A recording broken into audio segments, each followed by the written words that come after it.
Hello friends. आज हम बात करते हैं RBI role and functions. RBI का मतलब है रिजर्व बैंक ऑफ इंडिया। इसकी history, structure and functions of RBI.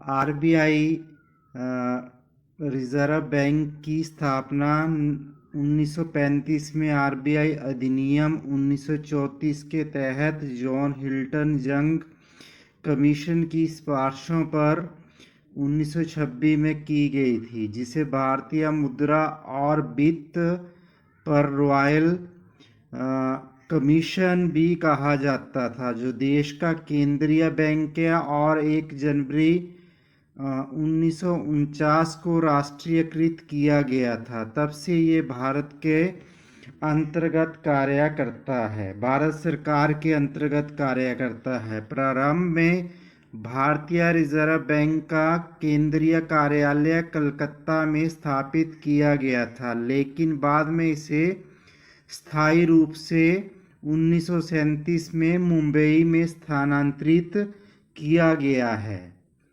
आगे हम रोल ऑफ आरबीआई की बात करें तो इसमें बैंकर टू गवर्नमेंट है, ये मॉनिटर पॉलिसी है, इशूअर ऑफ करेंसी करता है, बैंकर्स बैंक है, foreign exchange management, supervisor of financial system ये रहता है। आगे हम बात करते हैं इसकी इशू ऑफ बैंक नोट्स। तो रिजर्व बैंक, भारतीय रिजर्व बैंक गवर्नर द्वारा हस्ताक्षरित करेंसी नोट, जिसे बैंक नोट भी कहा जाता है, जारी करने वाला प्राधिकारी है। 1 रुपये का नोट, जिसे करेंसी नोट कहा जाता है, केंद्र सरकार द्वारा जारी किया जाता है। इस पर वित्त सचिव के हस्ताक्षर रहते हैं। मुद्रा के भंडार को देश भर में फैले करेंसी चेस्ट की सहायता से वितरित किया जाता है। नोट जारी करना, भारतीय रिजर्व बैंक के पास देश में नोटों को छापने का एकाधिकार है। उनके पास 1 रुपये के नोट को छोड़कर सभी प्रकार के नोट जारी करने का अधिकार है। नोटों को जारी करना छपाई के लिए रिजर्व बैंक न्यूनतम रिजर्व प्रणाली अपनाता है। इस प्रणाली के तहत 1957 से रिजर्व बैंक सोने और विदेशी मुद्रा भंडार के रूप में 200 करोड़ रुपए रिजर्व में रखता है, जिनमें से कम 115 करोड़ रुपए सोने के रूप में और शेष विदेशी मुद्राओं के रूप में होने चाहिए। इस 200 करोड़ की धन राशि को रखने के बाद रिजर्व बैंक जरूरत के हिसाब से नोटों को छाप सकता है, हालांकि उसे भारत सरकार से अनुमति लेनी पड़ती है। रिजर्व बैंक को नोट निर्गमन करने का एकाधिकार प्राप्त है। इसके लिए रिजर्व बैंक ने पृथक से नोट निर्गमन विभाग की स्थापना की है। इस विभाग का विवरण पृथक रूप से रखा जाता है। भारतीय रिजर्व बैंक अधिनियम की धारा 24 के अनुसार 2, 5, 10, 20, 50, 100, 1000, 5000 तथा 10,000 रुपये के नोट भी निर्गमित कर सकता है।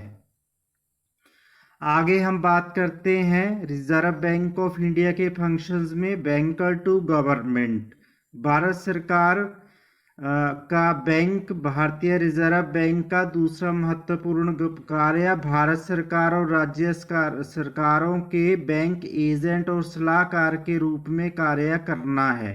यह राज्य और केंद्र सरकार के सभी बैंकिंग कार्य करता है और आर्थिक मौद्रिक नीति से संबंधित मामलों को भी सरकार को सलाह देता है।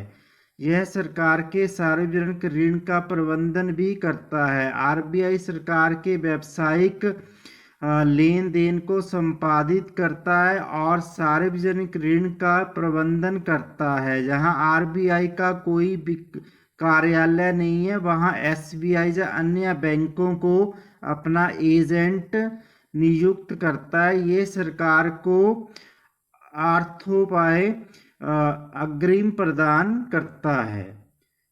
नेक्स्ट हम बात करें तो बैंकों का बैंक, भारतीय रिजर्व बैंक जो है सबसे बड़ा बैंक है और सारे बैंकों पर कंट्रोल करता है। सारे बैंकों के लिए ये देश के सभी वाणिज्यिक बैंकों को पैसा उधार देता है।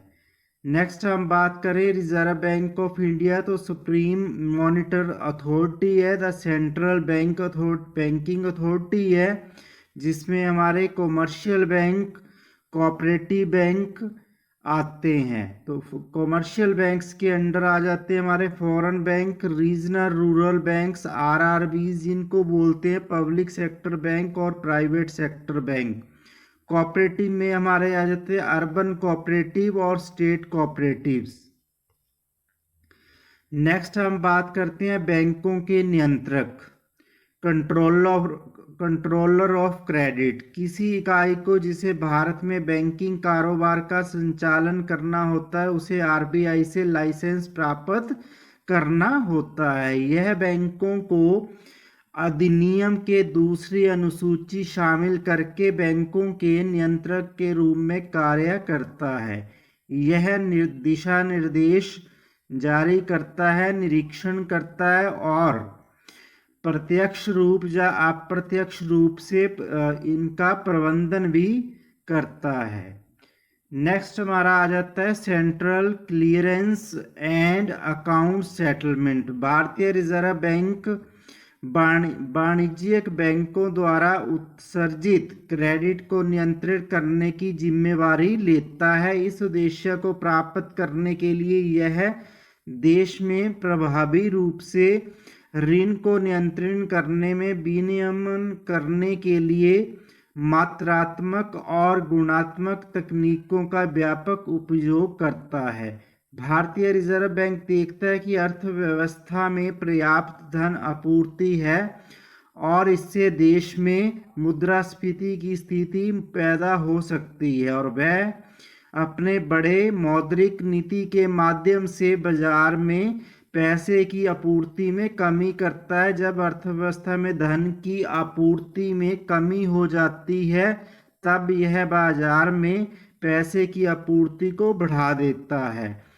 तो इस तरीके से जो रिजर्व बैंक है वो ब्याज दरों को भी निर्धारित करता है। नेक्स्ट हम बात करते हैं अन्य कार्य, तो अदर्स इसके फंक्शंस क्या रहते हैं। तो भारतीय रिजर्व बैंक कई अन्य विकास कार्यों को करता है।